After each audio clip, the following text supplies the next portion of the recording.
whose finial is the head. Mine is a graceful body, made strong by dancing and riding, and of a milky porcelain color. Recently, a few curly threads emerged from the triangle between my legs. Squeezing my thighs together, I tried to shelter this delicate garden because my new hair seems frail and flimsy. The French word for him, the prince who will become my husband and king, is Dauphin, and the French word for me, who will be his bride, is the same, but with a small letter E curled like a snail in its flinty house at the end of the word, Dauphine. I have many French words to learn. My darling Austrian ladies sail around me in their bright silk dresses, cerise and emerald, deep blue with yellow stripes, their throats and sleeves bedecked with frothy, drooping lace. Like dancers, they bend and swoop to gather the garments I've shed. Other ladies, standing patiently, hold my new French clothing folded across their forearms, cloth of gold and filmy lavender. A flock of goosebumps sweeps over my bare flesh. Antonia, the pretty mouths of my ladies breathe. Antonia. Their eyes glisten with unshed tears, for I am about to abandon my old name. The stern French require that I step forward, naked, with no ribbon, memento, ruby, or brooch of Austrian design. To my ladies, I display my open palm so they may witness and affirm that I leave empty-handed and am beholden in no way to my native Austria.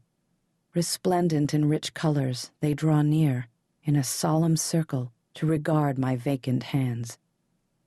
My nakedness complete, now I die as Maria Antonia, Archduchess of Austria, daughter of Maria Theresa, Empress of Austria. To be her worthy daughter, I will that my chilled flesh unpucker itself and become all smooth and lovely.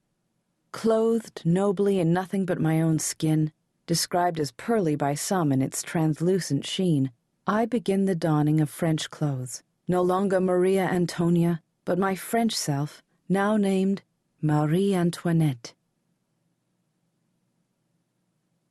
I gasp, my first damp breath of French air on this small island, embraced by the arms of the rushing Rhine, and remember the admonition of my mother. Do so much good to the French people that they can say that I have sent them an angel. So said my mother, Empress of Austria, and I will love them, and they will love me, and I will love my husband, who is shy, they say, and the old king, Louis XV, who is not my future husband's father, that Dauphin having died without his ever having become king, but his grandfather.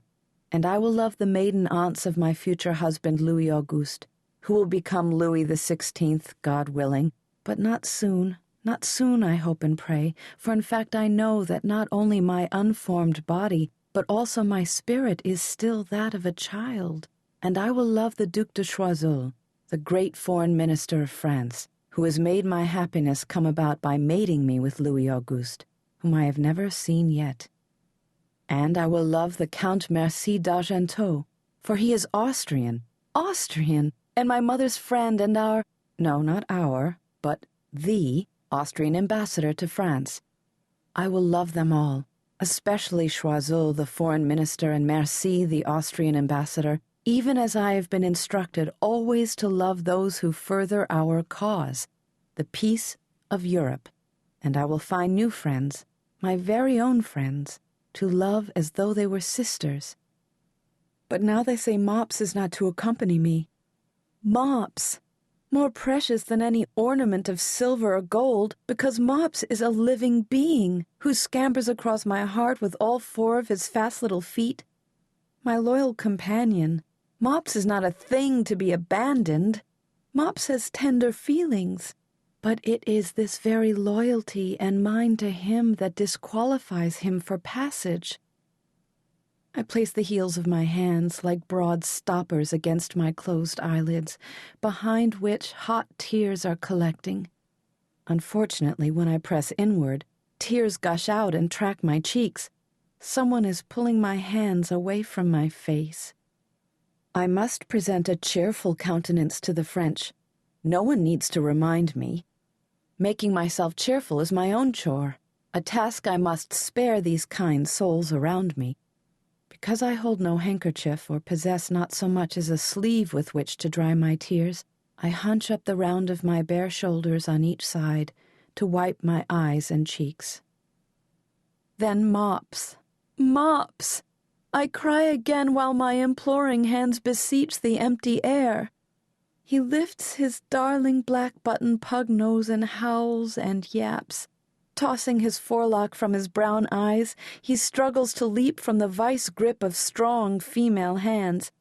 He cannot prevail, so he wags his tail like a little plumy flag, the best flag, the flag of my own heart, to try to cheer me. Au revoir, Mops. The bare ends of my toes yet touch the blue silk of Austria, puddled on the floor around my feet. Blue, blue as the Danube swirling through Vienna on a bright blue day. I believe silk and water do have something of the same fluid slipperiness. My ladies would have me step forth. It is the littlest toenail of the most little toe on the left foot that lastly brushes the fabric of the House of Habsburg. All my being rushes into this insignificant toenail, not so big as a shiny sequin or a flake of trout skin. My toenail is like the loop on the letter E at the end of a word, Dauphin. Auf Wiedersehen, my little toenail whispers to the silk.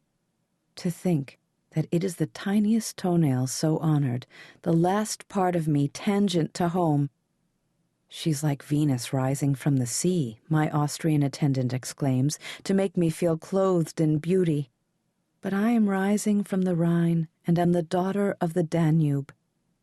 Like Flora, goddess of flowers, and a goddess herself, another murmurs, so that I lift my chin to be worthy, and I suck the air through my nostrils as though, indeed, I were smelling flowers, as though I were among lilacs in some enchanted garden.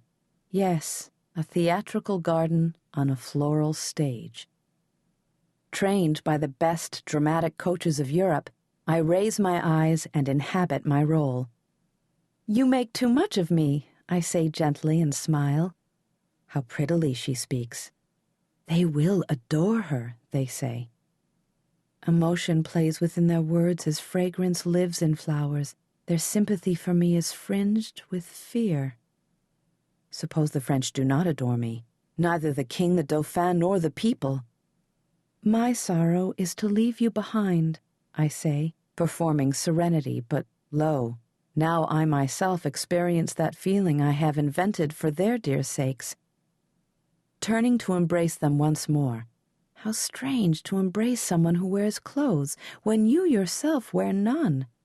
Their skirts rustle and creep against my bare thighs, while their own firm legs are veiled in layers of fabrics. My skin brushes against their silk ribbons, a stripe of velvet, hard jewels sewn against the colors of their skirts. Unclothed, I feel less human than they in their finery. From outside this chamber, Mops barks once, distantly, in his high, sharp voice.